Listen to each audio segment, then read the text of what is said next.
There's something that you wrote, which I want to read. It's a story that you wrote on your blog, talking with your mentor. And you said, he'll usually ask me what I think, which is always a sort of pop quiz. I think at the time I started listing faults that I could see.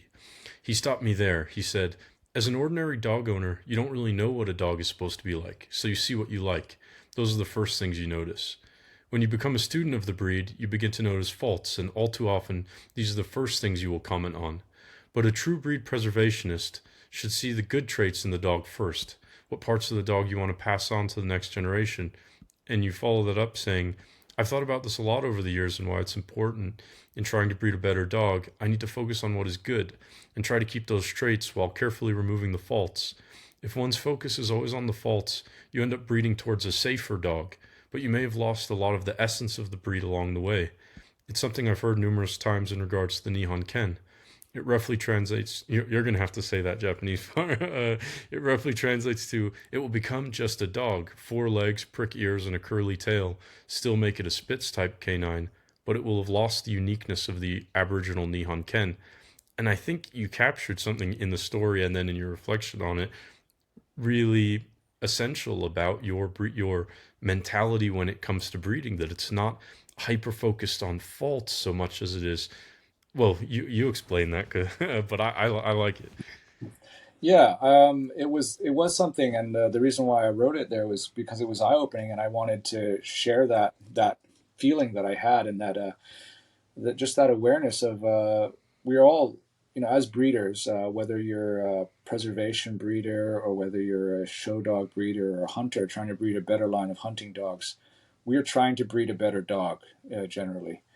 And all too often, what happens is, and I was guilty of it as well at the time, was I when I didn't know anything about dogs, I just look at a dog and I was attracted to it or I wasn't.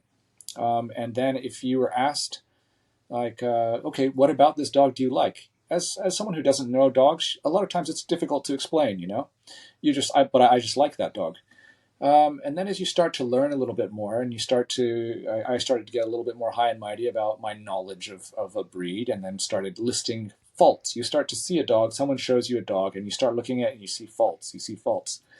And essentially, what my mentor told me was, if we're trying to breed a better dog, you can't be looking for faults all the time. You actually need to be looking for the better traits, the unique traits that that dog has to pass on to the next generation.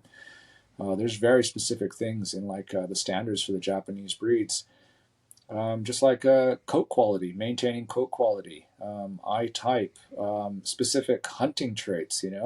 There was a dog about how many years ago was that? About 12 years ago that I saw Nihon Ken hunting, and he was amazing. He had this hunting style where he was not a pointer, but he would almost do kind of like a kind of a spaniel type stalk, a crawl stalk in towards boar in heavy bush, and Hmm. he would get really close in there, and then he'd come back out and go around.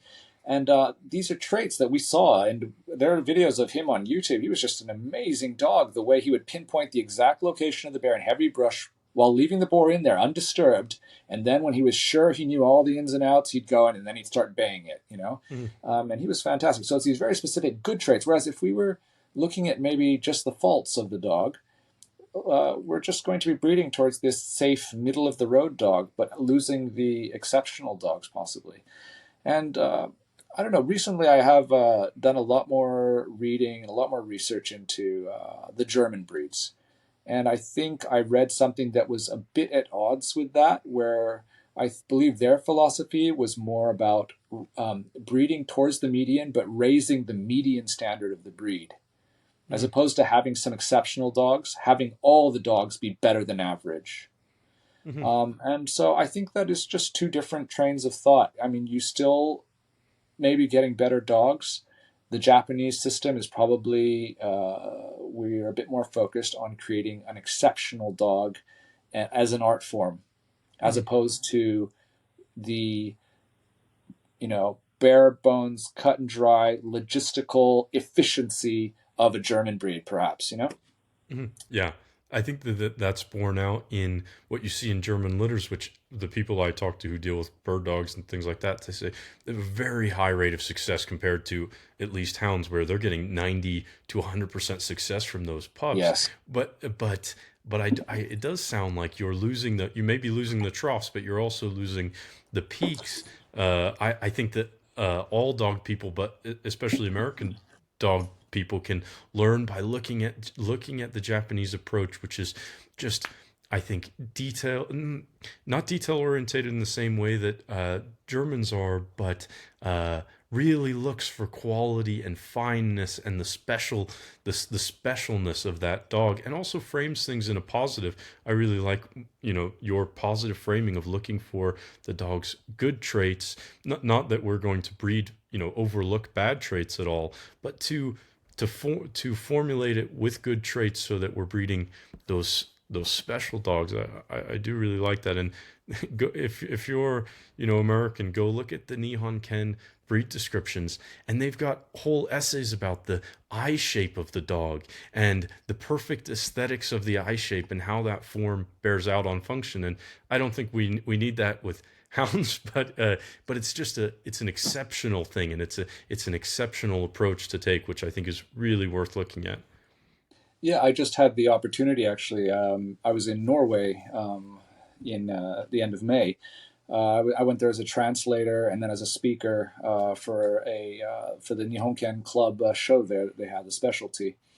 And we had a seminar beforehand where I was going to talk about hunting with the Nihon Ken because that's kind of my specialty. But there was also two JKC judges that were there, very famous. One of them is the president of the JKC. He was there as a judge.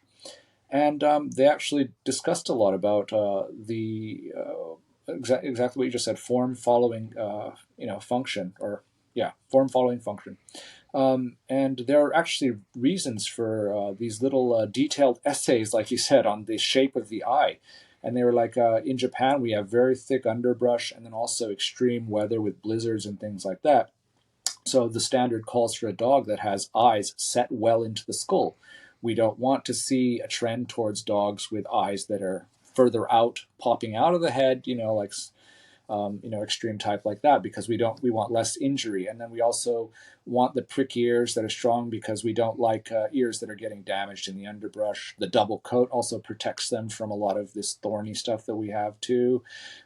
Even down to little things that I've realized as a hunter, hunting. I've hunted with Kishu and Shikoku, and the Kishu bring a predominantly white breed. They have amber or white colored nails, a lot of them, because they've lost pigment. Which we don't find preferable. In the standard, we prefer a black nail.